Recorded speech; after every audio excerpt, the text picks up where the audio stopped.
Danny, it's a privilege and a pleasure to have you back on. You've been one of our pals here on the show from day one, and mate, it's all change. First of all, thanks for taking time over the weekend to chat to us. And how's all with you? Yeah, mate, it's been a long time. It's probably been a couple of years since we last spoke. But yeah, we've always kept in contact, which is good. But yeah, same old, mate. Since the last sport, I've obviously moved back to Australia to kick on my career. So yeah, I'm here now, back 7 or 8 months, and I'm kind of getting back into the swing of things again. Absolutely, yeah. It was a big move, Danny, because I suppose you had having been away from home and having chatted a good bit to you before, and the ties to Australia were always there with your lovely partner and everything else. But I think the switch came, would I be right in saying, from a professional point of view, it was a decision to pursue your career, and you've certainly gone through the gears since you got over there. Oh, for sure. Yeah, like when I was back at home in Ireland, like I was fortunate that I was on plenty of good shows, nice televised shows, but I was always watching the scene in Australia, and like they put on some massive shows, especially now that the Zone is behind them here. And yeah, I kind of had it in the back of my head that I was eventually going to go back and kick on in my career there. And I was just fortunate enough that when Dennis came over for his last world title fight on Katie Taylor's show, that I was doing the sparring for him while he was there in Dublin, and it kind of just gave me that kind of a little bit more encouragement to get back to Australia, because yeah, I found it was just a little bit slow in Ireland. But like it's mad because since I've left Ireland and came back here, like Ireland is flying it now. There seems to be a lot. That's just always the way it is anyway.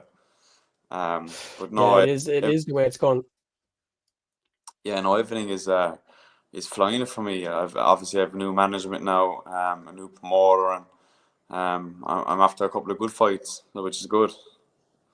Yeah, and listen, we can't talk about Danny Keating now at this stage of your career without talking about our great pal Dennis Hogan. And I'm always reluctant to say Dennis is retired and finished, because it doesn't sit well with me. It's not something, because what Dennis Hogan did for Irish boxing at a time when there wasn't a whole lot to sing or dance about or cheer about, it'll never be forgotten. And I suppose to have a personal contact and a personal friendship with Dennis, who spent, man, he helped me discover things about myself that I didn't realize, and went way beyond boxing. But he's a special fella, and he's doing his special things. I can see the handprints, his fingerprint all over what he's doing, and he's helping with you.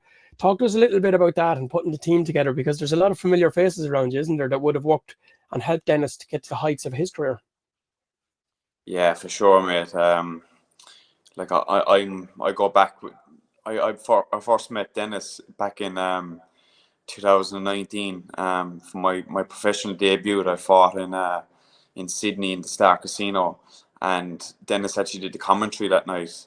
And I remember after that fight, I got the win. I was going around the venue looking for him so I could get a picture with him, because at the time he was the #1 fighter in Ireland and in Australia on BoxRec, and I thought it was mad to see another Irish lad. So there was another Irish lad, Jerry Clancy, was there, and I was actually going around trying to get a photo of Dennis. I was only like maybe 20 at the time, and yeah, fast forward now, we've built up a good relationship. Dennis is managing me now at the moment, but you know, we're great buddies, and it just works great for us. You can't ask for any more experience, because I suppose Dennis, he's seen the highs, the lows, the good and the bad of everything, and he's gone through everything, including setting up his own management company. So he knows exactly the pitfalls, probably around that stage of the career that you're at, because I think it's safe to say you're 10-0 now. Everything from here on, Danny, is jeopardy, isn't it? Because there's no more eating. Not to say there's easy fights. I mean, that's a real fanboy thing to say, but you've just become the WBC Australian champion. Blake Minto was no mug. He's there to be beat, and mate, you beat him in style with all due respect to him. That was a huge step up. But Dennis, I suppose Dennis has been in these positions, hasn't he? And really didn't have they were learning on the go as Dennis went, weren't they? And now he's able to help you, and he's able to show you and put all those little things in place as you move these next steps. Oh, for sure, yeah. Like Dennis he's been there, done that at the highest level. You know, he's obviously been through the good times and the shit times.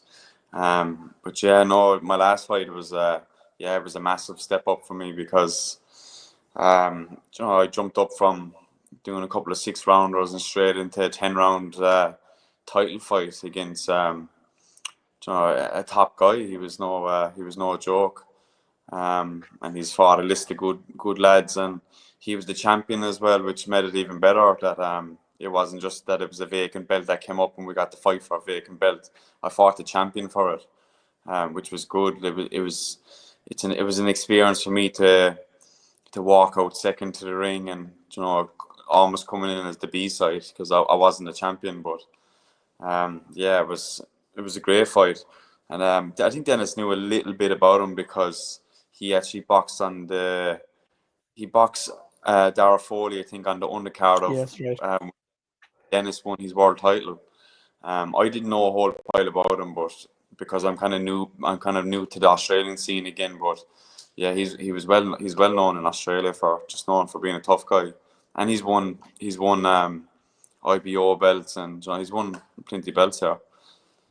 And I chatted to Wayne McCullough last night, our great friend, our mutual friend. He has, of course, Matthew Tyndall and Sean are gone over there spending times with him. And in the same way, by virtue of the fact when you're making your name in this professional stage, and look, it's not to say that 10-0 is no, it's not a starting stage, but it's a starting stage in Australia. So by virtue of the fact of your link and your connection with Dennis Hogan, I mean, the Australian fans love Dennis as much as the Irish fans did. So it's an incredible help for you, and it's an incredible step up.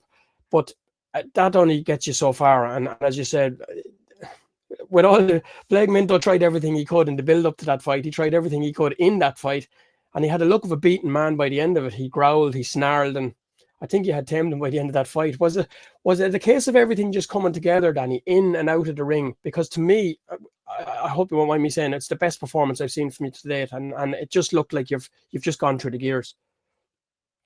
Oh yeah, for sure, mate. Like I said it all along, like at the start of the camp and at the end of the camp, I wanted that fight.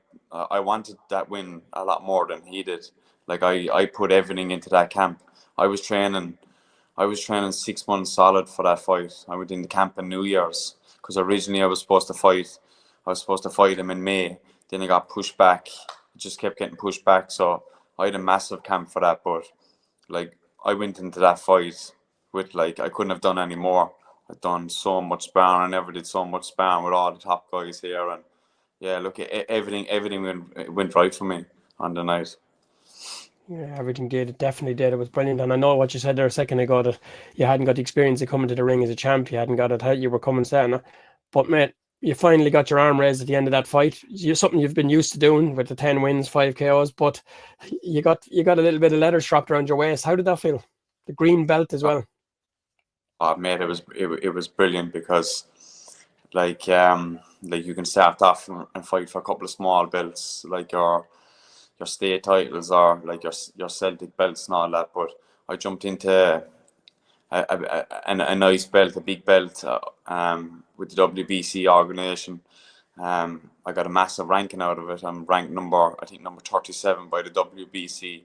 So I'm literally touching this distance away from getting a world ranking, which is it's unbelievable, mate. I was so proud to win this belt, and I have it now for life. And I took the opportunity. I took a risky opportunity, and it paid off for me.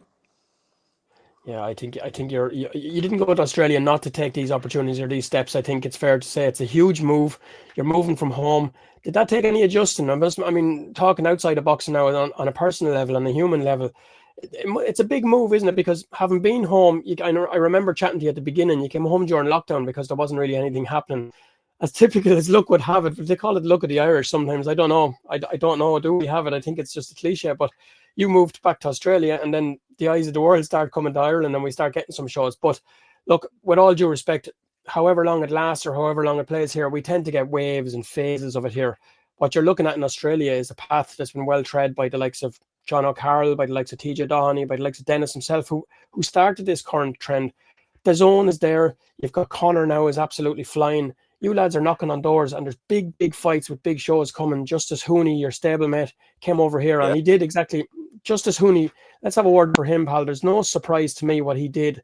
The only surprise to me was that, well, how am I going to say this? That the lucky shot came when it came, because he absolutely boxed a masterclass. If I was a gambler, I would have won money on that fight, I think, and I would have cashed out fairly quickly. He's an incredible talent, an incredible fella, and he's been around. He's been training with Dennis for the last few years as well. So he's no secret. He's no surprise, is he? Yeah, he's a natural talent, mate. I was actually in the gym with him when he got the phone call that morning.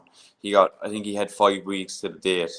So like, I think he did 2 weeks here in Australia, and he did his last 3 weeks then over there in the UK. But literally 5 weeks he had to date, and yeah, you see him inside the gym. I used to actually do a lot of work with him because we're the kind of only two pros at the gym at the moment, so we train at the same time. And geez, for a heavyweight, mate, you see this fella move like it's crazy. He is a talent, and that was his fight where he got to show. I presume he got to show the world exactly where he's at, and even though he came up a little bit short, I still think his stocks rose after that fight. Like, I don't see many people now that's going to put their hands up on the fight a guy like that. No, I think you're right. I don't think so. I think, and I think even the boxing world, it's slow to admit sometimes. I think even the English fans are noisy neighbours, as we call them. They were holding their breath that night, because he definitely boxed. He boxed rings around, and look, whatever the case may be, I think it's a case sometimes you just have to roll the dice. They knew what they were doing by bringing him over on the short camp. But look, there's nothing lost in defeat for Big Justice, and what a talent. He reminds me very much the same personality of Dennis, an absolute. When the bell goes, he's coming across there to do damage, but an absolute gentleman to see and to hear, and the way he carries himself, it's just, he's a breath of fresh air, and I genuinely hope it all keeps going well for him and you, I suppose, over the coming weeks and months. But mate, the Irish fans in Australia, talk to us about them and how it is to come into that ring, because they're everywhere, aren't they? Oh, it is. It's like wherever you are in the world, and if there's an Irish bunch there, everyone just wants to get behind their own. Like, I would have sold plenty of tickets at home. Like, I wasn't the biggest ticket seller, but like my last couple of fights that I fought here, like ticket sales have been unreal. Like, the amount of people, the amount of support that I've been getting it's crazy.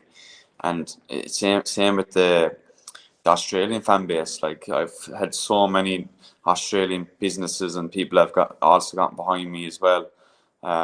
Like, no matter where you are in the world, mate, I just think that the Irish people are they're just so well liked, and yeah, people just seem to get behind them. Like, there's so many Irish fighters that have had their careers in Australia, and they've all done pretty well for themselves. Mate, there's a saying here in Ireland, you've probably heard it a few times: if you take the cork out of Ireland, it'll sink.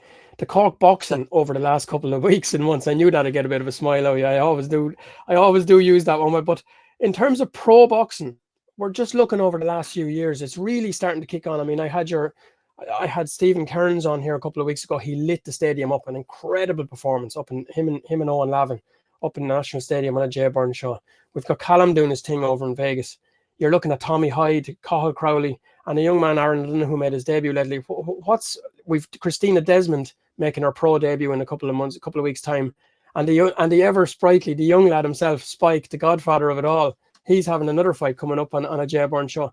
It's incredible, isn't it? Surely we must be looking at a stage now of an all Cork card down in Cork at some stage over the next couple of years. Oh, that'd be unreal. Yeah, hopefully, not too far in the future that there'll be a world title shot coming back there between one of us. Yeah, like, there's so much talent coming out of Cork at the moment, and it was always like that. Even in the amateurs, like, there's so many guys there from Cork that have won multiple Irish titles, and a lot of them probably haven't turned pro, but you can just see that the quality of the Cork fighters is, yeah, it's unreal, it is. And what it means to people in the Watergrasshill club and in Cork in general, and in your hometown, and the people, it's in the build up to the fight. Is there a point, Danny, where you have to separate yourself, you have to switch it off, and you have to go up the levels? Because this is, I suppose, there's a different feel to it, if you don't mind me saying, for you, for this time around. It's kicked up a gear or two, hasn't it? Oh, for sure, mate. Like I'm 10 fights in my career, and I'm already touching distance from a world ranking. Like I was at a stage back at home where I thought that I was moving too slow. And now I almost feel like I'm after like rocketing up the rankings in the last couple of fights. Look, as I said, it's when I was coming over here, I said that to myself on the plane, that I was going to give myself a 3 or 4 year window where I was just going to go all out and just try to get as far as I can in this game. I just didn't want to have any regrets, and yeah, no, I'm super happy the way things are going now. Yeah, life isn't all that bad. It's a hell of a big difference training in the wind. I'm looking out the window here at Bank Holiday weekend, and we've had a couple of nice days, a bit of sunshine, a little bit of humidity, but we're getting a storm warning for tonight. So that's the end of that. Reality bites straight away. It makes a hell of a difference, doesn't it, when you're doing the runs and you're doing the hard training with the sun on your back and the heat and it's starting to pick up there now. You'll be coming into the summer months there. It makes a big difference all around, I'm sure. For a professional, you're getting to live like a professional and be a professional, which you've always done. But it's just, as I said, it takes it to a new level. Oh, for sure. Like, yeah, this is the first time in my whole career that I've actually been a full-time fighter. Where like, yeah, I'm training 2 to 3 times a day, nutrition-wise, strength and conditioning, recovery, everything. Like back at home, I was working a part-time job, and then I was traveling from Cork up to Dublin and stay with Tony Davitt for 3 or 4 days and come back down. And yeah, it was just kind of, it almost felt I was half-arsing it, but I was just doing enough that I could still make a small bit of a wage and follow my dream at the same time. But yeah, it's the first time in the last 8 months that I've ever been a full-time athlete, and yeah, it's unreal. I'm living the life now. We got to get a word in there for the coaches, because I only chatted to Nickolas Cruz last night. I was trying to get him on to chat. He's actually out of the country, so big shout out to Nickolas. What a man! What an incredible thumbprint he has on the Irish boxing landscape.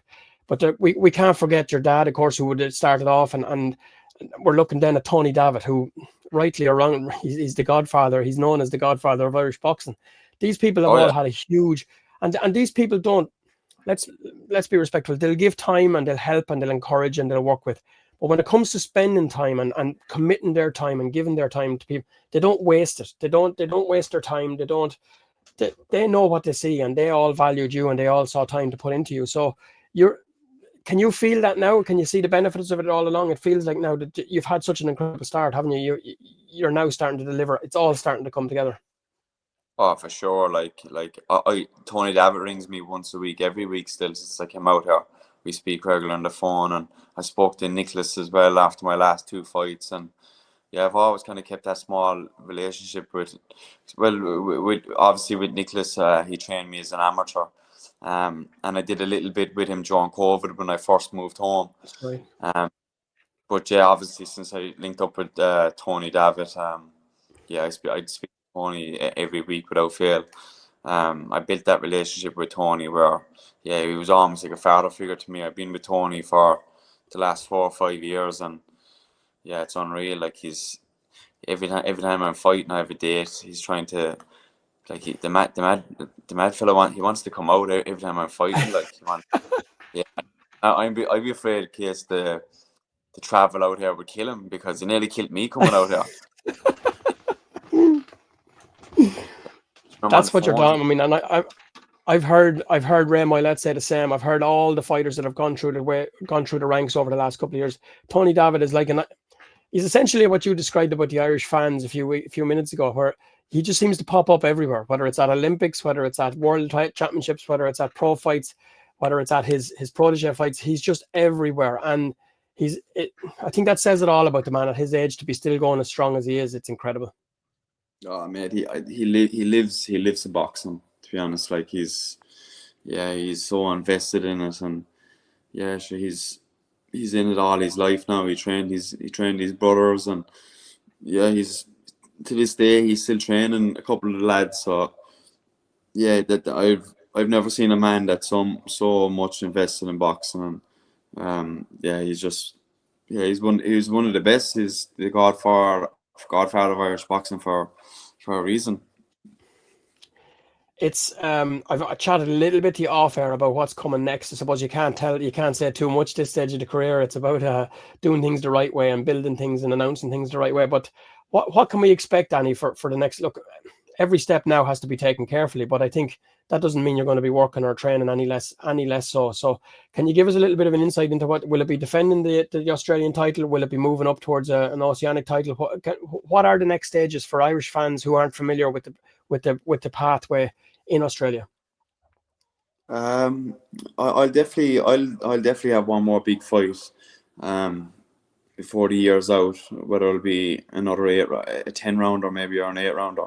But I'll definitely be out again before the year's out. Like I'm in the gym every single day of the week. Yeah, when the time comes closer, when we get a fight date, whatever. Yeah, the options will be there. I'll either defend this belt, or there might be something else on the table that I can fight for.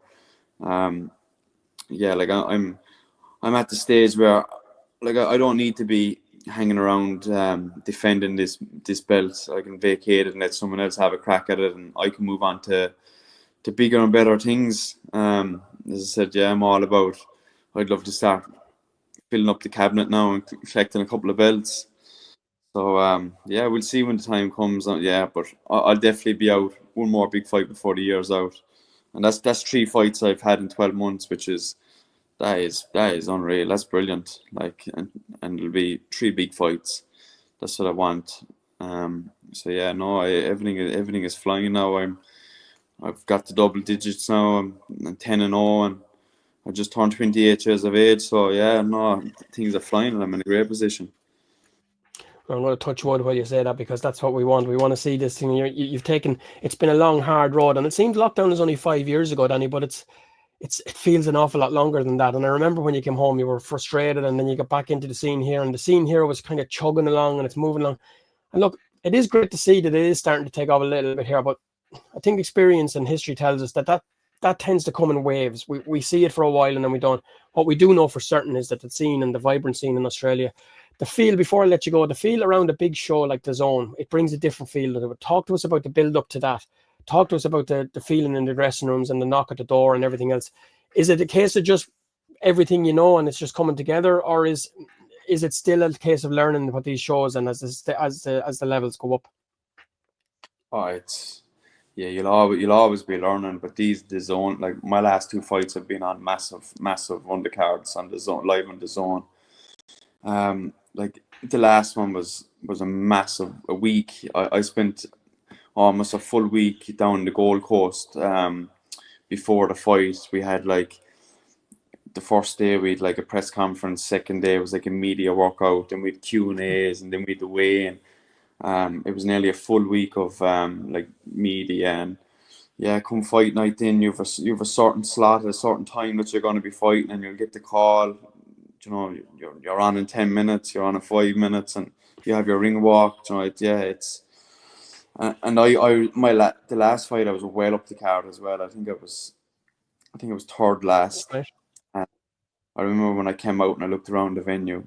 The venue was packed. I think it was 8,500 people. Like my first fight when I came here, I was kind of on a little bit early. I think it was the third or fourth fight in my first fight, and the venue was, you know, it was probably half packed, but it was nothing like the last one. The last one when I came out, there probably wasn't a seat left in the venue. It was absolutely packed, and it was just a massive experience fighting in front of a huge crowd. And if you don't mind me asking, I don't want to. I know there's certain stuff in the team is kept in house, but at what level is Dennis at that stage? I saw him in the corner. I saw him work in your corner. He was there. He had a voice of experience. But at what level is Dennis when you're in those moments? Because it's what fascinates boxing fans is those moments before when the knock comes on the door. And I've heard an awful lot of pros. I've heard an awful lot of experienced people talk about how they're the moments that can make or break a fighter. But is Dennis beside you the whole way through that? Is it his voice? Is it his experience? Is he able to help you? Or is it a case of, are you much prefer, what way is it for you? Do you prefer to be on your own? Do you prefer to be just going through the motions? How does it work? Oh, Dennis is my manager now, but we've become great buddies, and I meet him regularly. I meet him every week. We meet for coffee and that. We have a good chat. And but fight week, Dennis was with me. Every fight week, Dennis is with me. He'll stay with me the night before. We'll do the weight cut together. Yeah, he'll spend time with me, and I'm the kind of person where like my circle is very small. My team, I don't, if I don't really know you that well, I don't really want much to do with you. Like everyone around me is, they know that I like a tight group, and yeah, having Dennis there is, it's almost like a safe voice. Having him in the corner as well, and he knows exactly my style, and um, of course, he knows exactly what way I should be fighting. So yeah, it's great having Dennis in the corner, and yeah, it's a team effort. So yeah, it's like we always go to war together, and yeah, no, it's unreal. If I have anything to pick his brain with, like I know that, he's the wealth of experience that, like, no matter what I ask him, he'll know exactly what I'm on about. Yeah, he's been there, mate. He's done it, and I know exactly how he thinks of you. And as I said, I've shared many hours. Dennis used to when he was in camp, he'd drop his gear off to the laundry, and he'd be going for his active recovery walk along the beach, and many hours we'd spend. And he said, "Mate, I'm getting in the jeep. I'm going to charge the phone," and he'd be back on again, and we'd be chatting in those build up. He's very similar to yourself. He likes a small camp. He likes to keep familiar people around him. But once he trusts you, and once you have somebody like Dennis Hogan, I would always say, the belief that I was able to get from him in the early days of boxing, and the early days of my what I like to do and what I want to do, I could never thank him enough. And I don't get to speak to him as much now, which you kind of miss on a personal level. But from the stuff that I learned from him, because if you don't know Dennis Hogan, he's an awful lot more than a boxer, isn't he? Oh, for sure. Like I always say it, like Jesus, and no matter where you go in Australia, even if you're in the strength and conditioning gym or you're going down for a coffee, like everybody knows Dennis Hogan, and everybody goes on about how much of a nice fella he is. And I always say Mm. that, like he's world champion, but like he doesn't go around thinking that he's this world champion boxer. He's just the most genuine guy. Like sometimes, if you didn't know him, you wouldn't think he was a fighter. You would just think that he's just a lovely fella. But yeah, no, I do see a lot of myself in Dennis, which is a great thing. I do think that we're alike in ways, and a lot of people have said that as well. That we'd be very humble, and yeah, I suppose it's a nice way to be. That's the difference in Cork and Dublin, isn't it? You don't talk about yourself; you let other people do it for you. The Dublin lads are pretty quick to shout out each other and shout out themselves. So, but listen, it's a great thing. I'm absolutely made up for you, mate. There's a confidence about you now.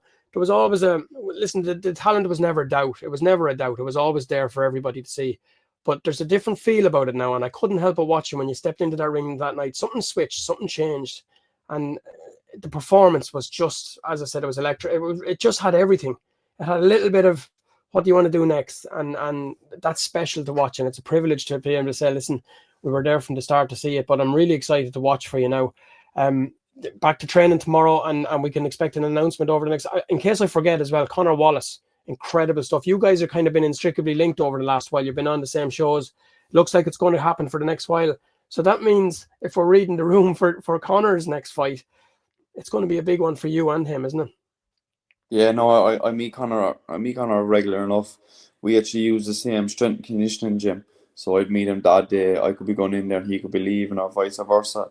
But yeah, Connor's on the verge now of Yeah. yeah, massive world title fight. He's been sitting at that number one and two position with a while now. So I think the next one will be a big one. Whether he'll get his world title shot, maybe it would be lovely to see him get it here in Australia, or else he'll probably head to Saudi.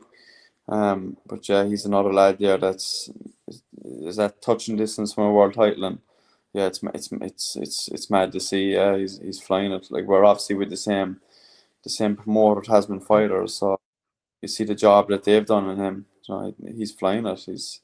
He's got a world ranking the last 2 or 3 years, and yeah, no, he's hopefully now the next 12 months he'll come world champion. No doubt. There's no doubt about that. And before I let you go, Danny, the impact of Saudi on boxing, it's massive around this part of the world. It's massive. It's almost at the point now where it's getting a little bit like everybody's chasing it rather than its influence. It's becoming a little bit obvious from, I suppose, if you want to be critical like that. But listen, what's important is the boxers are getting paid and they're getting big fights and we're getting the fights that we want to see. What's the impact like in Australia on the scene there? Is it as big? Is it as noticeable? Oh, it is, yeah. Well, like Yeah, I think it's kind of taken over boxing now. At some aspect with the money wise. Anyway, they just seem to be getting all the big fights because the money is there.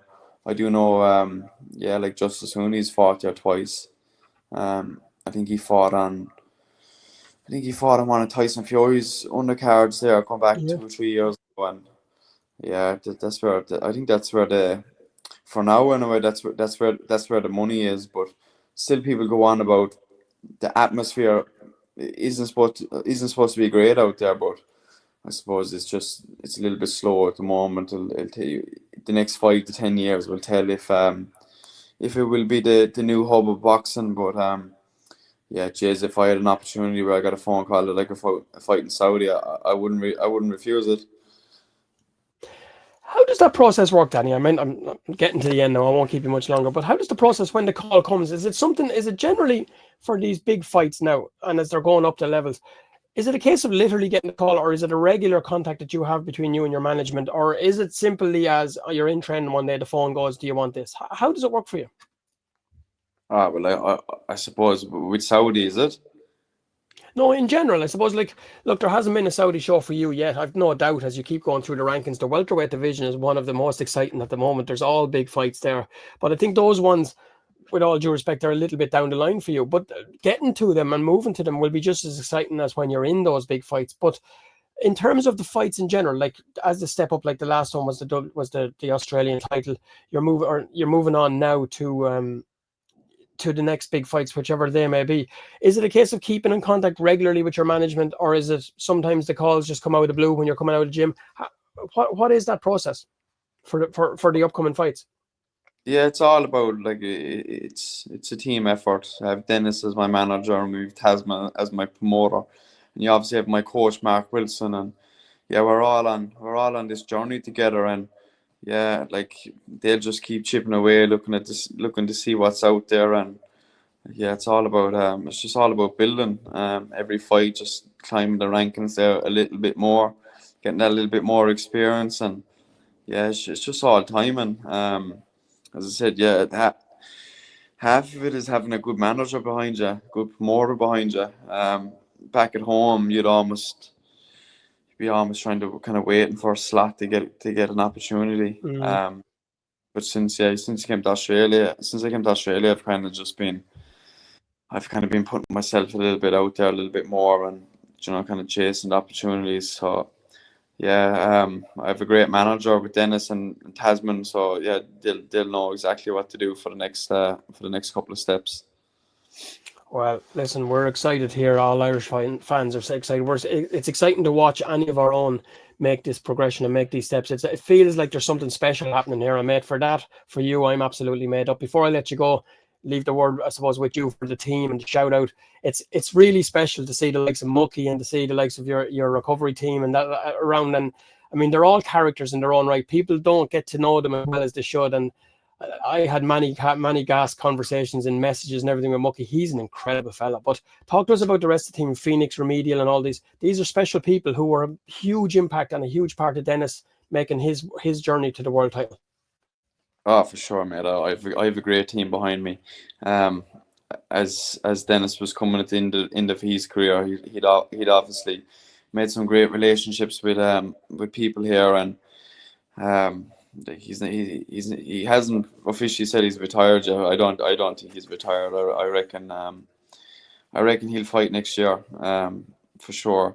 But yeah, he's built these relationships and he's introduced me to all these guys, and now I've built my own relationship with these guys, and they've come on board as well. And yeah, it's a great team we have around us now. A small team, but yeah, you have the likes of Mucky there as well. Yeah, he was Dennis's strength and conditioning coach. He was Jeff Horn's strength and conditioning coach. The list goes on, and I'm working with him day in day out now. We do a lot of work together.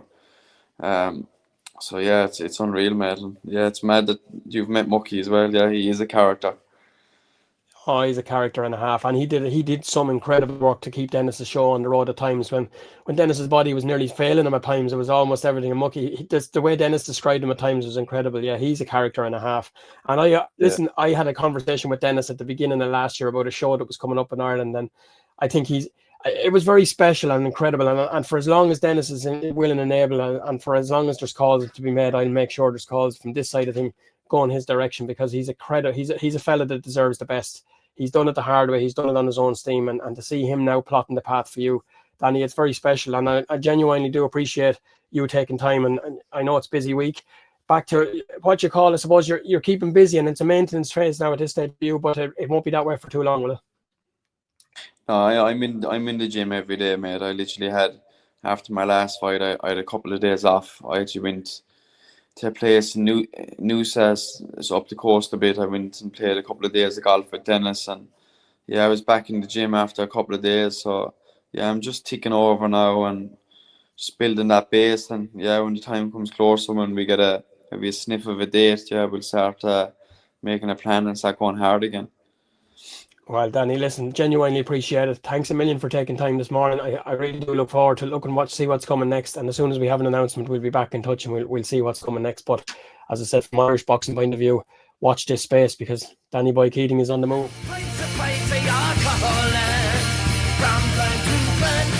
Went down the mountainside. That summer's gone. When all the roses are falling. Dead you must go, this you must go, but I must buy.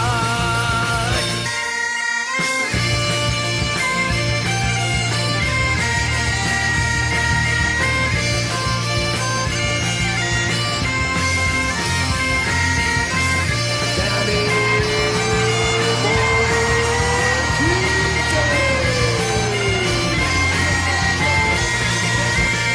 But come keep back when summer's in the meadow, while when the valleys hush and white with snow. Welcome one thing when sunshine or then shadow. Ah, Danny boy, I love you so.